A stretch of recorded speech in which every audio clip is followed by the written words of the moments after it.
Essa palavra é bonita, né? Regulamentação da mídia. Sabe o que isso significa? Censura. Frederico Rodrigues, a sua opinião sobre esse vídeo aí em que Luiz Inácio Lula da Silva já não tem mais vergonha, né? De dizer que vai regulamentar a mídia, controlar os veículos de comunicação. Qual a sua opinião sobre isso, Frederico Rodrigues? E aqui eu não estou politizando em hipótese nenhuma. Para mim, é menos importante direita, esquerda, centro, diagonal. Eu estou preocupado com a nossa liberdade. Que se a gente não tomar cuidado, ela vai embora. Fred. Rafael, você falou muito bem. Essa palavra regulamentação é um eufemismo, é para ele dar um verniz democrático nas palavras dele, nas frases dele. O que ele quer mesmo é censura. O que ele quer mesmo é controlar o tipo de informação que vai chegar a respeito do governo dele. Ele disse ali, e se orgulha disso. Olha, passamos de 300 para 4 mil os veículos de comunicação que recebem verba federal. Mas não é assim que você qualifica se algo está sendo bom ou não. Não é através do recebimento de verba federal. E a gente pode ver que essa atuação dele se reflete hoje nos indicados dele para os cargos dos tribunais superiores. O Luiz Felipe Salomão, que foi ministro do TSE, foi indicado por ele para o ministro do STJ e hoje é corregedor do TSE, desmonetizou, retirou o dinheiro, confiscou o pagamento de produtores de conteúdo críticos ao TSE. Eu acho que na ditadura isso não aconteceu. Você impedia a pessoa de receber o sustento dela porque ela te criticou. E claro que, para justificar essa decisão, eles usam aquelas palavras bonitas, não? Precisamos defender a democracia, precisamos defender o respeito às instituições. O Lula está deixando claro aí, meu Deus, o que ele vai fazer. Ele vai censurar a imprensa. E mesmo assim, isso é incompreensível. Esse cara, esse ex-presidiário, esse ex-condenado por corrupção, que só está solto por decisão dos ministros que ele colocou lá, mesmo assim esse cara é bajulado por 90% da grande mídia. Vem ele como um messias. Vem ele como uma figura histórica, uma figura simbólica. Um cara que esteve à frente do governo que possibilitou os maiores escândalos de corrupção da história da humanidade. Então como que esse cara consegue ser bajulado pela imprensa? Ele está literalmente dizendo, eu serei o algoz de vocês. Eu vou controlar o que você pode publicar. Então a única razão que eu vejo que a imprensa ainda enxerga esse cara com bons olhos é porque eles entendem que numa regulamentação, que na verdade é a censura, numa regulamentação promovida pelo PT, eles iriam escapar. Esse pessoal que bajula ele iria escapar. Essa censura, essa regulamentação só valeria para os críticos. Como seus indicados a ministros dos tribunais superiores já mostram hoje. O Lula quer regulamentar a imprensa. E o Luiz Felipe Salomão e o Luiz Roberto Barroso hoje em dia já estão adiante, estão regulamentando a informação. Ele fala de pluralidade, de promover novos veículos de comunicação. O que promoveu mais veículos de comunicação do que a internet? Hoje em dia a TBC coloca o programa aqui e qualquer um pode assistir, de qualquer lugar. Hoje em dia a comunicação está extremamente democratizada, digamos assim. Qualquer um pode falar, pode dar a sua opinião. O problema é o tipo de opinião que você dá. E esse cerceamento, essa forma como o TSE e o STF está caindo em cima dos seus críticos, é um reflexo do que o Lula deseja para todos nós. No futuro, você será impedido de dizer, de criticar os poderosos. E se você quiser observar quem te controla, perceba quem você não pode criticar. Ou melhor ainda, essa já é uma frase de Voltaire, não é nada mais perigoso do que estar certo num lugar onde os poderosos estão errados. Então, cara, que nessa tranquilidade, há mais de um ano das eleições, nem sabe se ele vai ser candidato, já está falando nos eventos que vai regulamentar a imprensa, que vai censurar a imprensa, e esse cara ainda é bajulado por grande parte da grande mídia, isso para mim não entra na minha cabeça, a não ser porque ele já tem a consciência de que os regulamentados, os censurados, não serão eles. A verdade é que o que está acontecendo hoje no Brasil é um absurdo as censuras do TSE e do STF. Eles estão, sim, impedindo os críticos de atuar, impedindo que a crítica aconteça. Outro dia, terminando aqui, já concluindo, outro dia o Fachin reinterpretou o artigo 43 do Regimento Interno do STF. Esse artigo 43 ele diz o seguinte: as ações penais só podem ser abertas se o crime acontecer nas dependências do STF, ou seja, nas dependências físicas. O Fachin foi, reinterpretou aquele artigo, sem fazer nenhuma mudança física na lei, reinterpretou aquele artigo e disse: a partir de agora, com a internet, as dependências do STF são qualquer lugar do Brasil. Ou seja, se você fizer uma crítica do STF lá no Rio Grande do Norte, eles podem te processar. E eles viram juízes, acusadores e vítimas dentro do mesmo processo, por crime de opinião. Nós temos pessoas presas no Brasil e tivemos pessoas presas no ano passado por crime de opinião.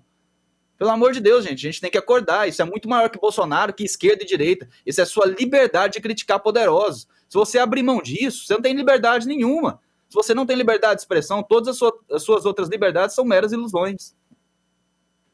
Daniel Santana, a sua opinião sobre as declarações de Luiz Inácio Lula da Silva? Acho que são declarações que mostram... O Fred falou aí, não se sabe nem se vai ser candidato, e realmente não sabemos se vai ser candidato, pelo menos não oficialmente, mas declarações que também são utilizadas simplesmente para poder politizar e levar isso para os seus apoiadores, para aqueles que compram as suas ideias. É bom deixar claro aqui que esse projeto, que é um projeto antigo, é uma bandeira tradicional do PT de regulamentação da mídia. Ele é um projeto que é complexo, que prevê a regulação econômica e não de conteúdo, que tenta...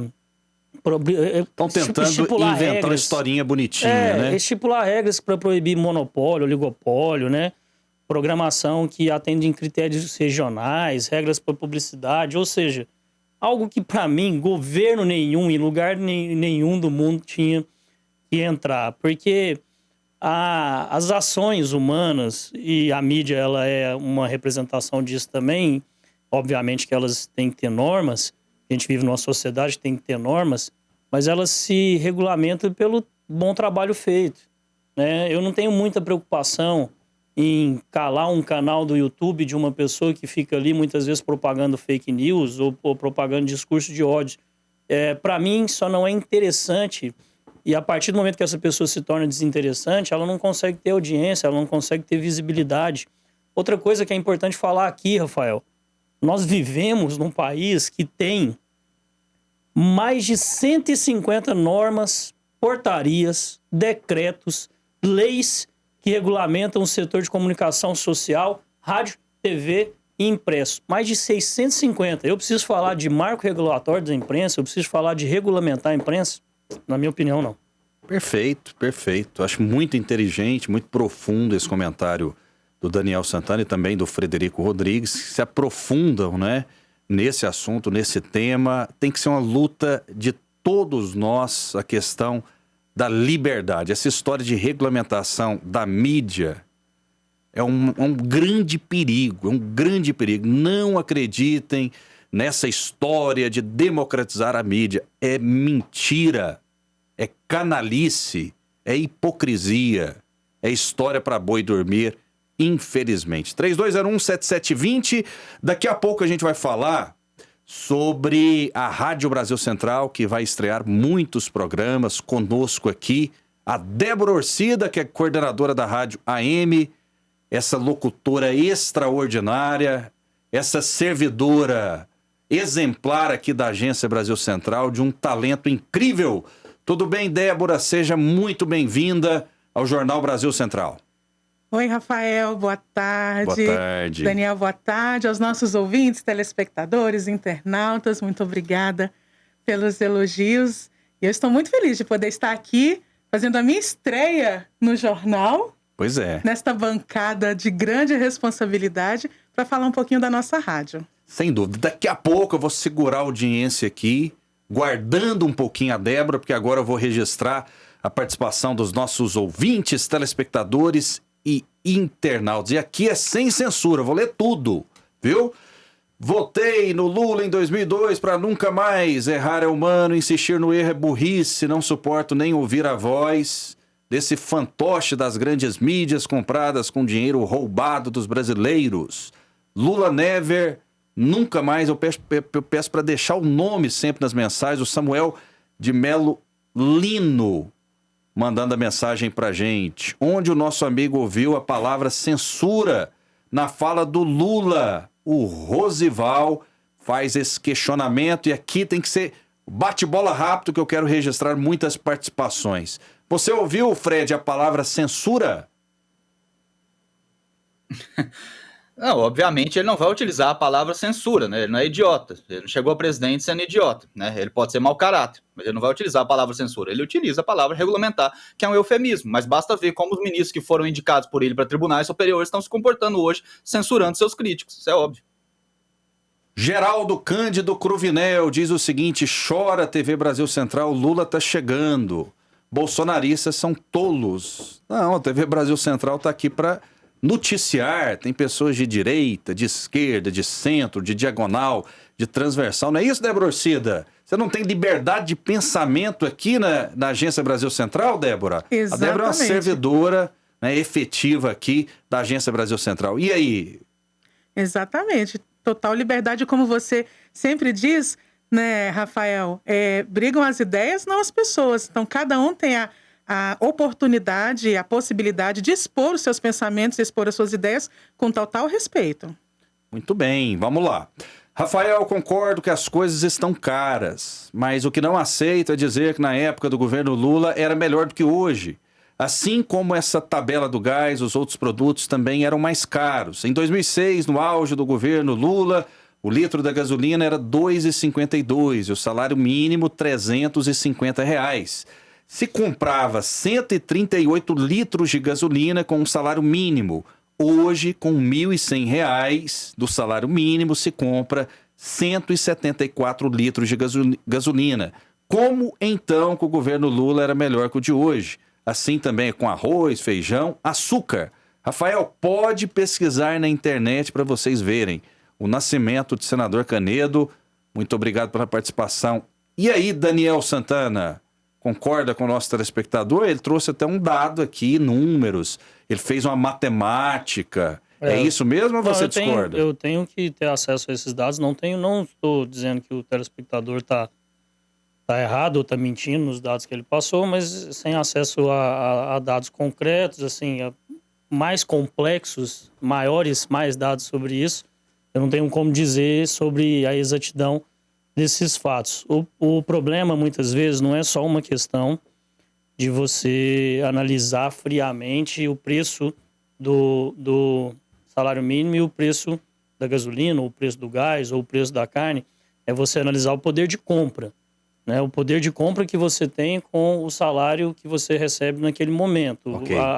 A sociedade, ela não... Você, como cidadão, você não vive só da gasolina, você vive de tudo que você compra. E aí nós temos o índice, que eu acho que é o principal, para se entender isso, que é a inflação. E a inflação aumentou muito. Isso é uma questão econômica. Perfeito. Vamos lá, rapidinho, tem assunto demais. Daqui a pouco a gente vai falar com uma apresentadora aqui do Jornal Brasil Central, que está com um projeto maravilhoso, extraordinário. Como o Jornal Brasil Central, ele está especial hoje. Olha só. O discurso de Lula ontem também foi a mesma coisa, regulamentar a imprensa e as redes sociais. Essa visão é defendida também pelo STF. Afinal, eles ficam dizendo que a população divulga as verdades do STF. Alguém ainda acha que o Supremo não tem seu candidato. O Genildo participando conosco. Mais participações? Boa tarde, Rafael. Sou Vanderlei de Trindade. Esse cidadão aí falou que o Lula está chegando. Só se for no presídio novamente, opinião do nosso telespectador e ouvinte. Quem nos assiste também, a Leila, uma boa tarde para você. Boa tarde, meu nome é Amélio, moro em Goiânia. Nossa, que infeliz esse comentário do Fred. O julgamento do Lula foi totalmente parcial. E sim, não quero meu dinheiro financiado pelas fake news. O que está acontecendo num ataque direto à democracia do país. Não são apenas exposição de ideias aqui, a opinião do Amélio. Vamos fazer o seguinte, a gente tem que correr mesmo, né? Eu vou chamar a Andréia Santana, que traz, né, a grandiosidade, as novidades da Rádio Brasil Central AM, Andréia.